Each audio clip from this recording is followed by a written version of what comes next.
Bonjour chers amis, parlons des problèmes de la Toyota Prius.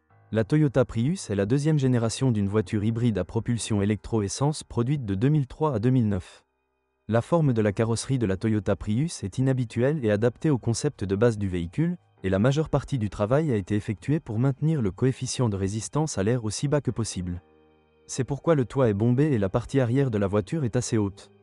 Dans l'ensemble, elle a l'air assez sophistiquée. La partie inférieure de la Toyota Prius est complètement fermée pour réduire les tourbillons d'air et donc la consommation de carburant à des vitesses plus élevées. Le coefficient total de résistance à l'air n'est que de 0,26, ce qui est l'un des meilleurs résultats jamais obtenus avec des voitures de série. L'intérieur de la Toyota Prius est conçu de manière futuriste. Le tableau de bord est doté d'un écran tactile autour duquel se trouvent les commandes de tous les systèmes de la voiture. Sur le côté gauche se trouve un bouton qui permet d'accéder directement aux commandes de la climatisation et du système audio, et sur le côté droit se trouve un bouton pour contrôler les fonctions d'affichage. Un grand nombre de commandes sont également situées sur le volant du cerceau relativement petit à côté duquel se trouve le levier de vitesse. Devant le conducteur se trouve un autre écran où vous pouvez lire toutes les informations nécessaires telles que la vitesse, le kilométrage, le mode de transmission, etc. Les sièges sont confortables et recouverts de tissus de haute qualité, sans appuis latéraux. Les batteries sont situées juste derrière la banquette arrière, ce qui affecte la forme du coffre à bagages, qui est réalisé sur 2 niveaux avec un volume de 410 litres. La transmission de la Toyota Prius est donc hybride, c'est-à-dire une combinaison de moteur à essence et électrique. Le moteur à essence est un 1,5 DOHC 16 volts de 77 chevaux. Il est équipé d'une chaîne pour entraîner les arbres à cames, donc aucune intervention n'est prévue pendant tout le siècle. Le moteur électrique est synchrone, avec des aimants permanents et fonctionne à 500 V. La puissance maximale est de 68 chevaux. Un ensemble de 28 batteries nickel-hydrure métallique, pesant 39 kg, fournit une tension continue de 201,6 volts, qui est convertie en courant alternatif dans le convertisseur onduleur, puis transformée en tension de fonctionnement du moteur électrique de 500 V. Cela permet d'obtenir de meilleures performances et l'effet de la propulsion électrique. Le cœur du système hybride est un distributeur de puissance planétaire à commande électronique. Le moteur à essence 1,5 VVTi de 77 chevaux est relié au porte-engrenage planétaire. Le générateur est relié au réducteur planétaire et sert également de démarreur électrique et de frein moteur électrique.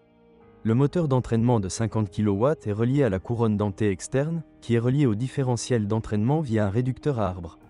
La Toyota Prius citadine utilise principalement la propulsion électrique, et l'essence ne s'allume que lorsque la pédale d'accélérateur est poussée à fond ou s'il est nécessaire de recharger les batteries. En roulant avec un moteur à essence, la citadine a une consommation moyenne de 5,7 litres. Sur route ouverte, la Toyota Prius utilise principalement un moteur à essence, avec une consommation de carburant d'environ 6 litres. Objectivement, la Toyota Prius a de bonnes performances, mais les impressions subjectives du conducteur ne sont pas si enthousiasmantes. Le départ semble lent et l'accélération semble plus faible qu'elle ne l'est en réalité.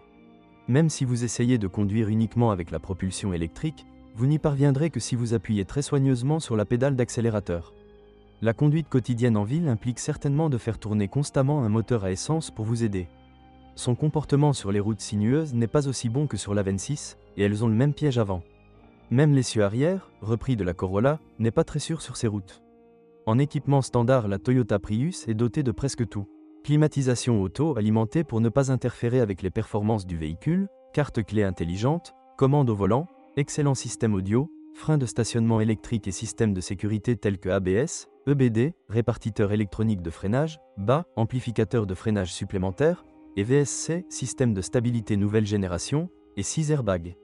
Avantages, Toyota Prius, faible émission de CO2, riche équipement de série, moteur hybride fiable, faible coût de maintenance, crinière, Toyota Prius, EXP. En conduisant, cela semble assez difficile.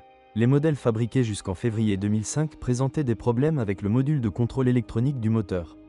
Le défaut se lit comme un arrêt soudain du moteur. Si la voiture ne démarrait pas pendant 3 jours ou plus, il y avait un problème d'allumage et il était impossible de la démarrer sans aide supplémentaire.